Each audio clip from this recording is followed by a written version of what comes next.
Noun का हमने introduction ले लिया था, काइंड्स सारे ही हमने पढ़ लिए थे. Then we talked about the specific words of noun regarding singular and plural. वो हमने किया. Now we are talking about the possessive case of noun. Noun का possessive case आज हम लेने वाले हैं और उसमें किस तरीके से important logics काम करते हैं वो हम समझेंगे. सबसे पहले तो हम ये देख लेते हैं कि possessive case होता क्या है. ठीक है, noun का जो possession होता है, नोट करते रहना सभी.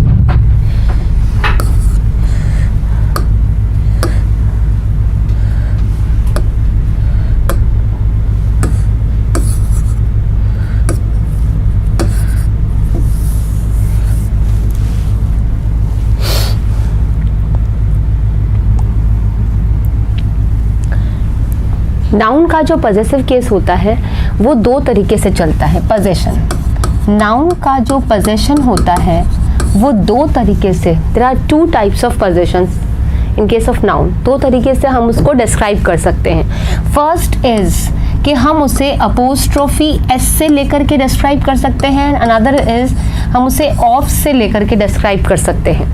पजेशन का मतलब होता है अधिकार. इन द सेंस किसी नाउन के पास में क्या है, उसके पोजेशन में क्या है, वो हम यहाँ पर पढ़ेंगे. और ये जो पोजेशन होता है, अधिकार होता है, ये दो टाइप से दिखाया जा रहा है, अपोस्ट्रोफी एस से और ऑफ से. अपोस्ट्रोफी एस का मतलब भी होता है का, के या की, मतलब कि, ठीक है ना, पोजेशन दिखाना. और ऑफ का मतलब भी होता है का, के या की, अधिकार दिखाना. नोट कर लो.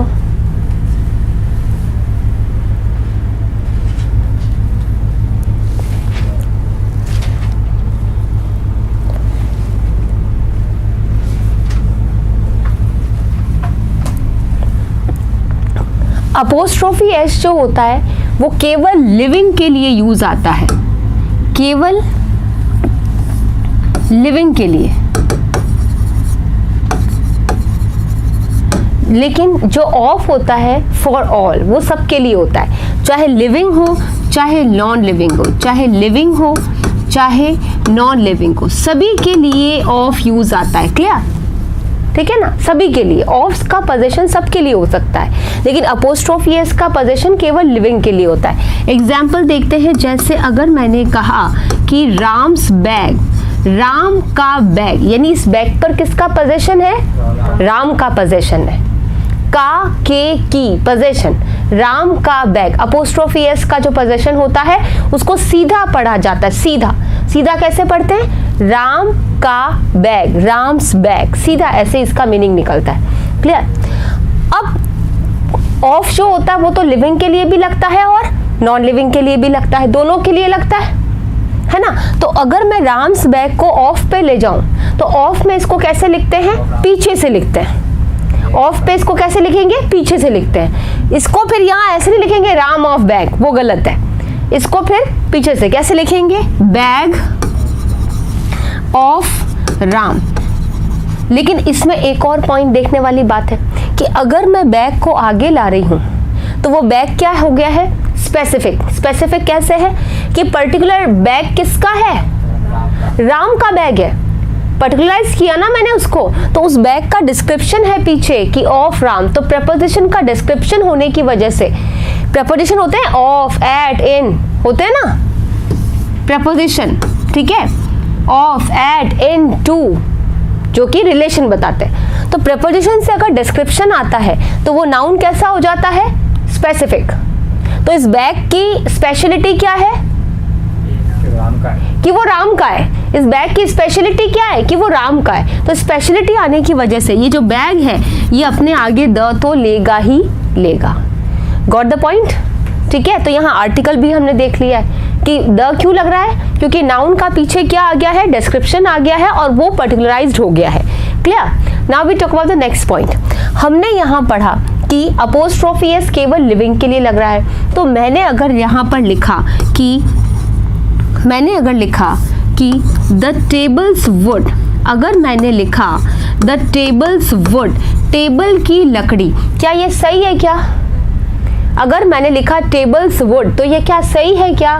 नहीं है, गलत है, क्योंकि ये नॉन लिविंग है ना, और नॉन लिविंग पे हम अपोस्ट्रोफी एस नहीं लगा सकते हैं, तो ये टेबल्स वुड जो है वो गलत है। तो अगर मैं इसको यहाँ लेकर के आऊँ ऑफ पर, तब वो लग सकता है। तो इसको हम कैसे लिखेंगे वो बताओ? The wood. हालांकि वुड क्या होता है? लकड़ी। लकड़ी क्या होता है? मटीरियल। मटीरियल कैसा नाउन होता है? अनकाउंटेबल। कायदे से तो अनकाउंटेबल नाउन के आगे आर्टिकल नहीं लगता है, पढ़ा है हमने। अनकाउंटेबल के लिए कोई आर्टिकल नहीं लगता है, लेकिन अभी इस वुड के पीछे मैं क्या दे रही हूँ? उसका डिस्क्रिप्शन। और चूंकि वो डिस्क्राइब हो रहा है, that's why we are putting the here. Clear? तो अगर मैंने लिखा the wood of the table, the table क्यों आएगा भाई? द टेबल क्यों आएगा? क्योंकि लकड़ी किसकी? किसी टेबल की या उस टेबल की? बताओ, किसी टेबल की या उस टेबल की? ऑब्वियसली अगर मैं वुड बता रही हूं तो हर किसी टेबल की तो बता नहीं रही हूं। I am talking about some particularised table. Do you get this? मैं किसी विशेष टेबल की बात कर रही हूं, तो वहां पर इसलिए मैं क्या लगाऊंगी? The table. Got the point? तो डिस्क्रिप्शन है इसलिए यहां भी द लगेगा, और टेबल पर्टिकुलर है इसलिए यहां भी क्या लगेगा? द लगेगा। क्लियर? ठीक है, तो the wood of the table क्या है? करेक्ट है। ठीक है, लेकिन अगर इसको टेबल्स वुड करके अगर एग्जाम में एरर आ जाए तो उस पर अलर्ट रहना। ये आती है एग्जाम में एरर इस तरीके से। Okay, next point. तो इसी में ही आगे हम नोट लिखते हैं। इफ अ नाउन गेट प्लूरलाइज्ड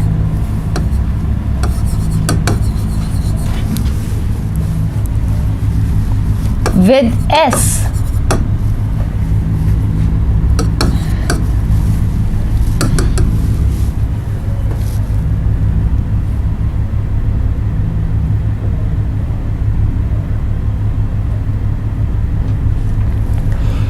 अगर हम किसी नाउन को प्लुरलाइज कर देते हैं, कैसे करते हैं?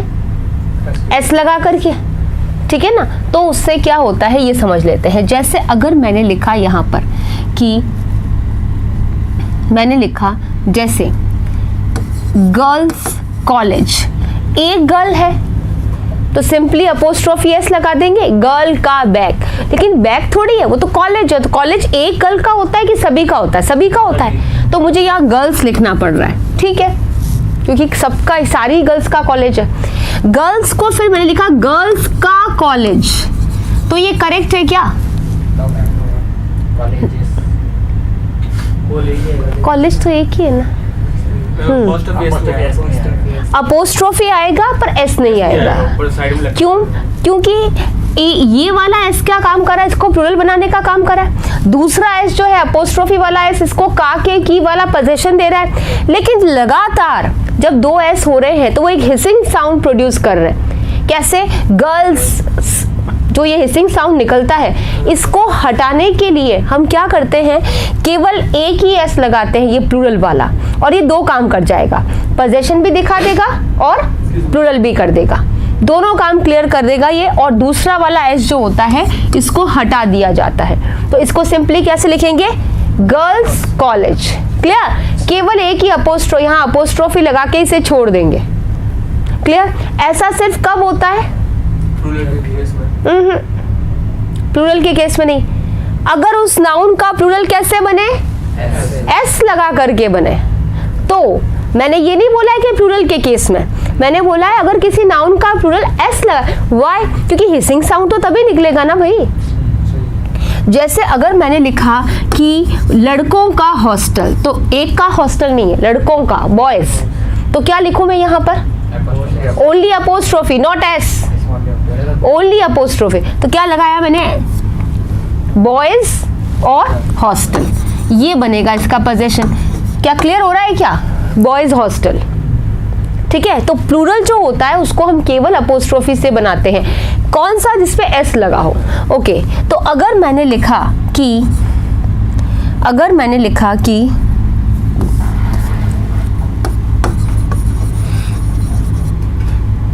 विमेन, विमेन्स कॉलेज, तो मैं क्या लिखूं यहाँ पर? विमेन। पूरा आएगा या केवल अपोस्ट्रोफी लिखूं? क्यों, रीजन क्या है?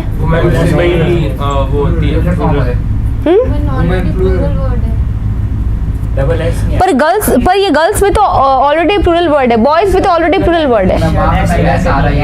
हाँ, क्योंकि इसका प्लूरल एस लगाने से नहीं बन रहा है भाई। मेन थिंग इज दैट आप प्लूरल वर्ड को नहीं बोल सकते हो आप। मेन थिंग ये है कि प्लूरल एस लगाने से बने। तो अब यहाँ तो क्या हो रहा है, ए का ई हो रहा है और यहाँ आप लिखेंगे बाकायदा कि यहाँ पर न आ रहा है, लास्ट साउंड इसका न है, दैट इज विमेन। और विमेन की वजह से हम इसको उसके बाद अपोस्ट्रोफी एस को क्या कर सकते हैं, प्रोनाउंस कर सकते हैं, हम उसे बोल सकते हैं। That's why will put apostrophe S complete here. Okay, तो हम यहाँ पर क्या लिखेंगे, विमेंस कॉलेज। अगर लिखते हैं तो ये करेक्ट होता है। क्लियर? ऐसे ही अगर मैंने लिखा कि चिल्ड्रंस डे, तो ये क्या करेक्ट है क्या? Yes, ma'am. बच्चों का दिन, क्या ये करेक्ट है क्या? क्यों करेक्ट है? चाइल्ड का चिल्ड्रन होता है, क्योंकि चाइल्ड का चिल्ड्रन होता है और ये प्लूरल तो है, लेकिन इसका प्लूरल क्या नहीं है, एस लगाने से नहीं है। तो आप यहाँ बिल्कुल लिखो इसको ताकि आपको स्ट्राइक करे कि इसका लास्ट वर्ड जो है वो साउंड जो निकल रहा है, not word, that is sound. इसका साउंड न हो रहा है तो हिसिंग साउंड नहीं बनता इसका। ठीक है, तो ये करेक्ट होता है। ओके, तो ये आपने कुछ नाउन ऐसे देखे जिनका प्लूरल जो है वो विदाउट एस बनता है और उस पर किस तरीके से अपोस्ट्रोफी एस लगता है। क्लियर? लेकिन इसी के साथ ही केवल ऐसा ही नहीं होता है, कुछ स्पेसिफिक पॉइंट्स भी इस पे काम करते हैं जो ये बताते हैं कि नॉन लिविंग होते हुए भी अपोस्ट्रोफी एस लगता है। नॉन लिविंग होते हुए भी अपोस्ट्रोफी एस लगता है। तो कुछ ऐसा स्पेसिफिक केसेस में होता है, हर जगह नहीं होता है। बहुत ही स्पेसिफिक इसके रूल्स चलते हैं जो कि स्ट्राइक करने चाहिए हमारे को एग्जाम में कि हाँ इस जगह अपोस्ट्रोफी एस लग सकता है। क्लियर? तो वो देख लेते हैं हम। जैसे एक ये इंपॉर्टेंट इंफॉर्मेशन है, शौर्य भारत डिफेंस जो है डिफेंस एग्जाम्स के लिए जितने भी कोर्सेज हैं उनकी सारी ही बुक्स यहाँ पर आपके लिए अवेलेबल हो चुकी हैं।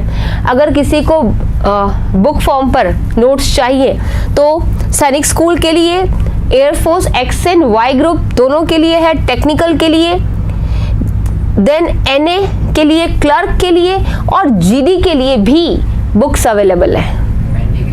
ठीक है, वो भी जल्दी आ जाएंगे, एनडीए सीडीएस की बुक्स भी जल्दी आ जाएंगी। फिलहाल आपके पास ये बुक्स अवेलेबल है तो कोई भी इसे परचेज कर सकते हैं। कंप्लीट नोट्स और साथ में ही ऑब्जेक्टिव टाइप क्वेश्चंस जो कि एग्जामिनेशन के जो क्वेश्चंस है उस पर बेस्ड है।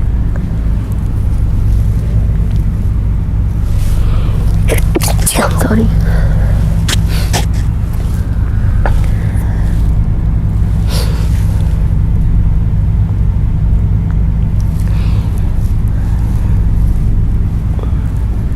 तो हमने बात की किस तरह कोई नाउन जो प्लूरल होता है उस पे अपोस्ट्रोफी एस लिया जाता है। तो डालें फर्स्ट नंबर पॉइंट इसका,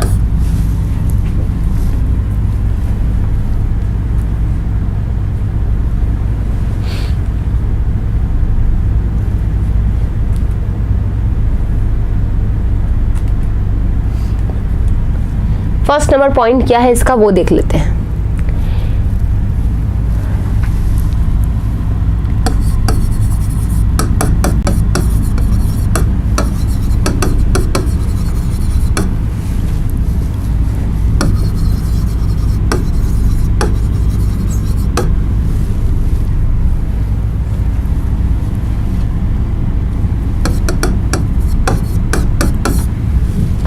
टाइम, प्लेस, डिस्टेंस, मेजरमेंट, यानी कि अगर कोई टाइम आ जाए, समय,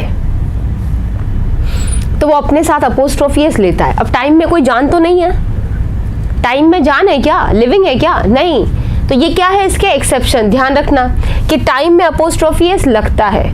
कोई प्लेस आ जाए यानी कि कोई जगह आ जाए तो अपोस्ट्रोफी एस लगता है। डिस्टेंस, दूरी दिखाने के लिए अपोस्ट्रोफी एस होता है। मेजरमेंट दिखाने के लिए अपोस्ट्रोफी एस होता है। कुछ एग्जाम्पल देख लेते हैं। जैसे अगर मैंने कहा कि 1 days लीव, क्या ये करेक्ट है क्या भाई? क्या एरर है? ये करेक्ट है या एरर है?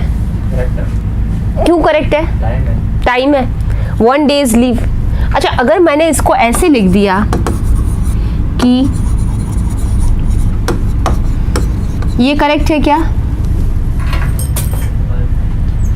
ये करेक्ट है क्या? वेरी गुड, ये एरर हो गई ना। 5 days तो प्लूरल होता है, और डे का प्लूरल कैसे लगता है? एस लगाने से बनता है। जिस नाउन का प्लूरल एस लगाने से बने वहां हम कंप्लीट अपोस्ट्रोफी एस थोड़ी रखते हैं, वहां पर हम सिर्फ क्या रखते हैं? अपोस्ट्रोफी रखेंगे। तो ये वाला एस जो होता है वो यहाँ गलत है, और इस तरीके से लिखो, ये 5 days लीव लिखो।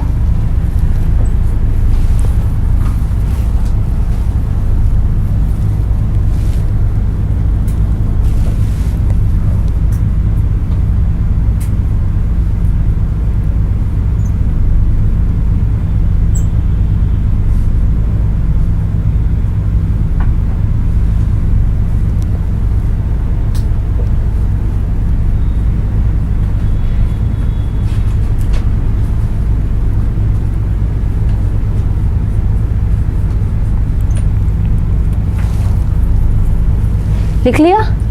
ठीक है, नेक्स्ट देखो, टाइम प्लेस आ जाए। जैसे अगर मैंने लिखा कि इंडियाज कल्चर, भारत की संस्कृति, क्या ये सही है? क्या सही है? प्लेस पर अपोस्ट्रोफी एस लगना करेक्ट होता है, ठीक है, लिखो ये।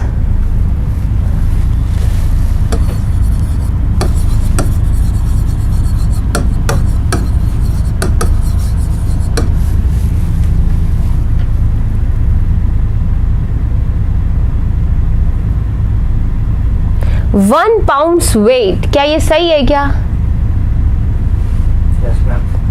1 pounds वेट सही है? क्या करेक्ट है ना? वेट पर अपोस्ट्रोफी एस लगना करेक्ट होता है। ऐसे ही 1 किलोमीटर डिस्टेंस करेक्ट है? यस करेक्ट है। डिस्टेंस आ जाए, मेजरमेंट आ जाए, तो इन पे अपोस्ट्रोफी एस करेक्ट होता है। क्लियर? नेक्स्ट देखते हैं, ये बता दिया मैंने आपको। देन पॉइंट समझना, अगर कोई नाउन ऐसा होता है जैसे पब्लिकेशन, पब्लिकेशन एक नाउन है, ठीक है, पब्लिकेशन एक नाउन है, ठीक है। अगर कोई नाउन ऐसा हो जाए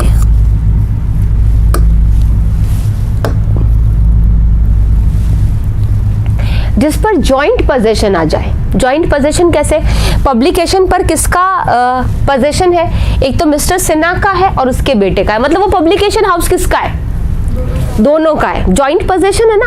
अगर जॉइंट पोजेशन होता है तो इसका मतलब क्या हम अपोस्ट्रोफी इसका पोजेशन दोनों पे अलग अलग देंगे या एक ही बार देंगे? एक ही बार देंगे ना, ऑब्वियस है, क्योंकि उस नाउन पर दोनों का पोजेशन है। अगर दोनों का पोजेशन होता है तो हम अपोस्ट्रोफी एस केवल किस पर देते हैं? बाद वाले पर देते हैं। Got the point? है ना, कि वो पब्लिकेशन मिस्टर सिन्हा का भी है, उसके बेटे का भी है, तो सन पे अपोस्ट्रोफी एस जाएगा। अच्छा, बेटा तो एक ही दिख रहा है यहाँ पर, सन है। अगर मान लो उनके 4 सन्स हो जाए तो एस के बाद में वेरी गुड। अगर ये सन्स हो जाता तो फिर केवल अपोस्ट्रोफी लगता, है ना, क्योंकि वो प्लूरल है। नेक्स्ट देखो, mister Lal and brothers jewellery. अब वो ज्वेलरी किसकी है?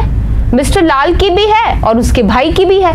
इसका मतलब जॉइंट पोजेशन, जॉइंट पोजेशन तो हम अपोस्ट्रोफी एस किस पर देंगे? केवल एंड पर देंगे। नेक्स्ट, शॉप किसकी है? दोनों की है, तो अपोस्ट्रोफी एस केवल बाद वाले पर आएगा। घर किसका है? हाउस किसका है? मोहन का भी है, सोहन का भी है, रमन का भी है, तो अपोस्ट्रोफी एस केवल किस पर आएगा? बाद वाले पर आएगा। Got the point? इसे क्या कहा जाता है? हम इसे जॉइंट पोजेशन कह सकते हैं। लिखो rule second, joint possession, joint rights, joint possession का कॉन्सेप्ट।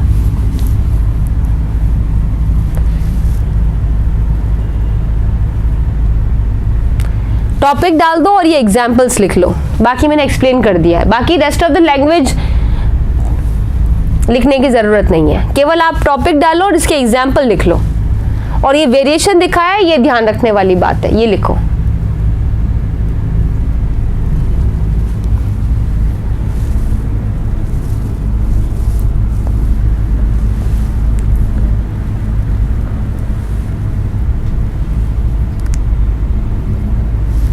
लिख लिया? जल्दी लिखो ना।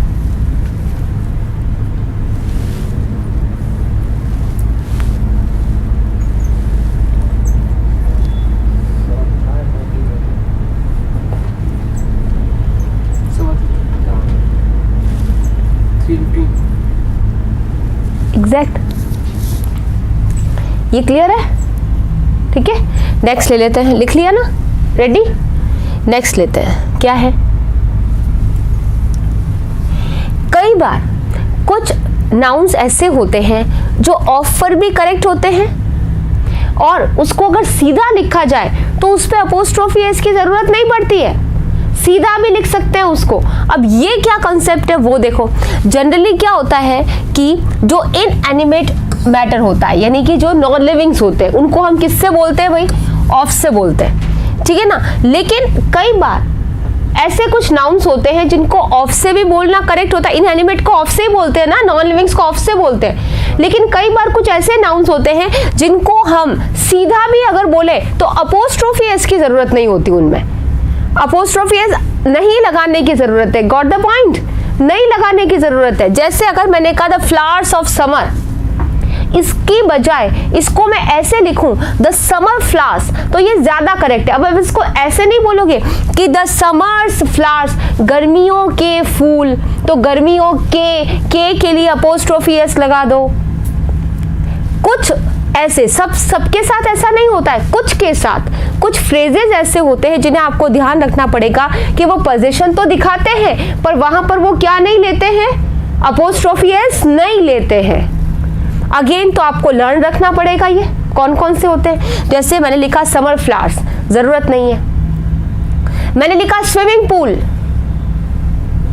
है ना, तैरने का pool, swimming is a noun here. तो अब यहां पर स्विमिंग पूल में आप स्विमिंग को अपोस्ट्रोफी एस लगाओगे क्या? मैंने लिखा बुक शॉप, बुक शॉप का मतलब बोलना तो मुझे ये है कि किताबों की दुकान, है ना, तो क्या मैं बुक में अपोस्ट्रोफी एस लगाऊंगी क्या? नहीं, सिंपली बनता है book shop. Got the point? तो ऐसे ही बनता है। देखो, अगर मुझे लिखना है कि कॉटेज डोर, किसी कॉटेज का डोर, तो मैं इसे ऐसे नहीं बोलूंगी the door of the cottage, direct the cottage door. तो क्या मैं कॉटेज का डोर बोलने के लिए अपोस्ट्रोफी एस लगाऊंगी क्या? जरूरत नहीं है। The streets of the city, नहीं, द सिटी स्ट्रीट्स, इनको इसी तरीके से बोला जाता है, इसी तरीके से बोला जाता है। आपको ये चीज ध्यान रखनी पड़ेगी और इसके लिए अलर्ट रहना पड़ेगा।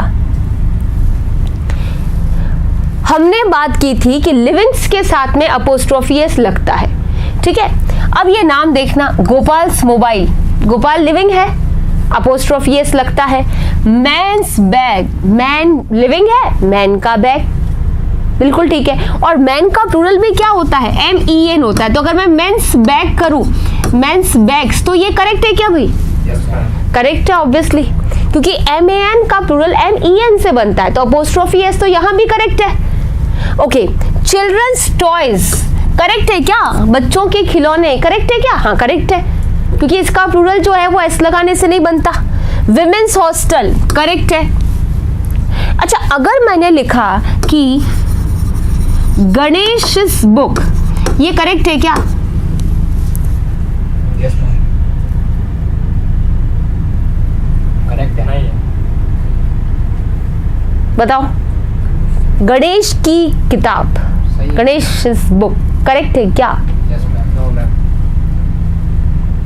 हमेशा ध्यान रखना, हमने पॉइंट पढ़ा है कि किसी नाउन का प्लूरल अगर एस लगाने से बने तो आप केवल अपोस्ट्रोफी लगाओगे, लेकिन जो नेम्स होते हैं उनके केस में अपोस्ट्रोफी एस लगता है, ठीक है। तो गणेश बुक क्या है? करेक्ट है। अगर मैंने लिखा कि विकास की बाइक, तो विकास बाइक क्या भाई करेक्ट है क्या? Yes ma'am. Vikas bike correct है क्या? करेक्ट है। अब आप ये नहीं कहोगे कि इसका नाम तो पीछे एस लगाने से बनता है तो उसमें हम केवल अपोस्ट्रोफी लगा देंगे, नहीं, ऐसा नहीं होता है, ये नेम है। Got the point? तो अगर मैंने लिखा कि कीट्स पोयम्स, ये सही है क्या? पोइट थे जॉन कीट्स, लिटरेचर के, इंग्लिश लिटरेचर के poet John Keats, Keats poems, क्या सही है क्या? बताओ बताओ फटाफट। सही है? नहीं मैम, सरनेम के पीछे क्यों लगा रहा हूँ आपको ये बात? तो वो तो एक ही पर्सन होगा सरनेम है उसका ये तो मैम ये एस के आगे आएगा apostrophe। उसका नाम है कीट्स। हाँ तो उसके एस आगे आएगा एक एस और आएगा ना मैम। कहाँ लिखूं एक और एस पीछे या लिखूं? हाँ हाँ, क्योंकि ये नेम है, नाम है, जॉन कीट्स नाम है। और मैंने आपको बोला है कि नेमिंग वर्ड पे पूरा अपोस्ट्रोफी एस लगता है अगर कोई नाम एस पे खत्म हो जाए तो अगर मैं लिखूं कीट्स की कविताएं, अगर मैंने लिखा कीट्स की कविताएं तो कीट्स पोएम्स करेक्ट है। समझ में आ रहा है? तो कीट्स पोएम्स करेक्ट है। नेक्स्ट देखते हैं। बात कर रहे हैं अगर अपोस्ट्रोफी एस की, तो ये पर्सन्स के साथ भी लगता है और एनिमल्स के साथ भी लगता है। तो कैट्स टेल करेक्ट है क्या? हाँ, ऐसा नहीं है कि केवल पर्सन के साथ ही लगे, लिविंग में एनिमल्स भी आते हैं, तो अपोस्ट्रोफी एस एनिमल्स पे भी करेक्ट होता है। हाउसेज नेक, अब ये आप कह सकते हैं कि ये क्या है भाई? हाउस तो क्या है? नॉन लिविंग है, और फिर भी मैंने इस पे अपोस्ट्रोफी एस लगाया है। तो हमारा पॉइंट कहता है besides human beings possessive case is also with other creatures पे भी लगता है। सेकेंड पॉइंट इसमें साथ ही साथ क्या आ रहा है? देखो क्या आ रहा है, पर्सोनिफाइड। अगर किसी नाउन का पर्सोनिफिकेशन कर दिया जाए तब भी अपोस्ट्रोफी एस लगता है। कैसे लगता है वो समझते हैं। देखो लिविंग पे लगता है तो उसमें इंसान भी आ गए हैं, पर्सन्स भी आ गए हैं और एनिमल्स भी आ गए, वो तो बात ही क्लियर हो गई। पर्सोनिफाइड कैसे किया जाता है? अगर किसी नॉन लिविंग में इंसानी फीलिंग्स डाल दी जाए, है ना, ह्यूमन स्ट्रक्चर से उसको डिनोट कर दिया जाए, तो आप उस पर अपोस्ट्रोफी एस लगा सकते हो। You can put apostrophe S there. कैसे? अगर मैंने लिखा कि मौत के हाथों ने उसे पकड़ लिया, है ना, तो क्या, अब बताओ, क्या मैं इसे डेथ्स आईसी हैंड बोलूं तो ये करेक्ट है क्या? ये करेक्ट है क्या? मौत के ठंडे हाथ, ये करेक्ट है क्या? अपोस्ट्रोफी एस यहाँ पर करेक्ट है? करेक्ट है। क्यों करेक्ट है? पर्सोनिफाइड किया है। क्या मौत कोई ऐसा कोई क्रिएचर है क्या? डेथ कोई क्रिएचर है क्या? लिविंग क्रिएचर जिसके हाथ है? नहीं है ना, ये तो एक नेचुरल फिनोमेनन है भाई, होना है जो तो होना है। हर चीज मॉर्टल है जो है, बन रही है, जिसमें जान है, लिविंग तो हर मॉर्टल होता है। तो यहाँ पर अगर मैंने लिखा मौत के हाथ, तो मैंने उसको पर्सोनिफाइड किया है और आईसी किया है। इसका मतलब डेथ होने पर बॉडी ठंडी पड़ती है, तो आईसी हैंड्स मतलब कि डेथ होने पर इंसान ठंडा पड़ता है, तो ये कह रहे हैं मौत के ठंडे हाथों ने उसको पकड़ लिया। क्लियर? तो ये इस तरीके से पर्सोनिफाइड किया है। पर्सोनिफिकेशन इन द सेंस मानवीकरण कर देना, उसको पर्सन की तरह ट्रीट करना। Got the point? तो अगर मैंने लिखा हाउस सेज नेक, तो ये करेक्ट है क्या? क्यों करेक्ट है? पर्सोनिफाइड। घर की नेक बता दी है, पर्सोनिफाइड कर दिया है। अगेन मैंने लिखा बर्ड्स विंग्स, ठीक है, बिल्कुल। Dog's loyalty, cow's milk, cow's horns, correct है। एनिमल्स है, करेक्ट है। ये देखो सन्स फ्यूरी, सूरज का गुस्सा। अब सूरज को गुस्सा आता है क्या? क्या किया है हमने इसमें? ह्यूमन फीलिंग्स डाल दी है। नेचर्स लॉ, क्या नेचर अपना कानून चलाती है क्या? नहीं, ये तो एक नेचुरल प्रोसेस होता है, वो कोई अपने हिसाब से थोड़ी ना चीजें चला रही है। ठीक है। फॉर्चून्स फेवर, क्या किस्मत भी किसी का पक्ष लेती है क्या? नहीं, फॉर्चून्स फेवर ये, लेकिन इसको पर्सोनिफाइड किया है। सोरोस टीयर्स, दुख के आंसू। Kargil's heroes, place. Autumn's return, time. समझ में आ रहा है? इन पे अपोस्ट्रोफी एस क्यों करेक्ट हुआ है ये देखना है आपको, क्यों करेक्ट है इन पे, क्योंकि जनरल और कुछ जो फिक्स फ्रेजेस हैं उन पर ध्यान रखना, उन पे अपोस्ट्रोफी एस की जरूरत नहीं पड़ती है, वो उसकी लिस्ट आपको ध्यान रखनी पड़ेगी। वो काउस हॉर्न सही है? हाँ सही है ना। काउ के कभी हॉर्न नहीं होते, ऑक्स के होते हैं। ऑक्स के होते हैं, गाय फीमेल होती है।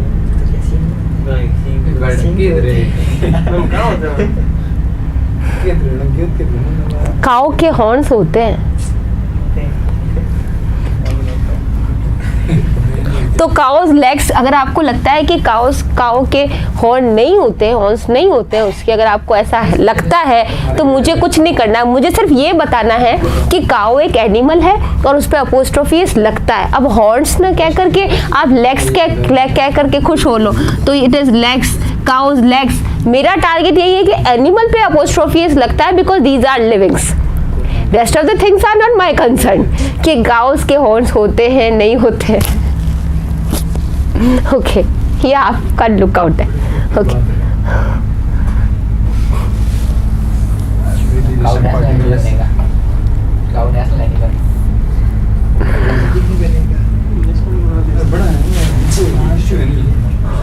ओके,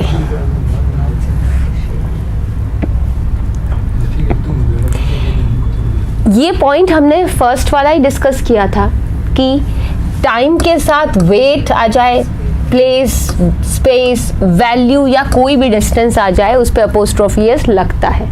कुछ फ्रेजेस देख लेते हैं क्या है, जैसे डेज जर्नी, करेक्ट है, डे तो टाइमिंग होता है, अपोस्ट्रोफी एस लगता है।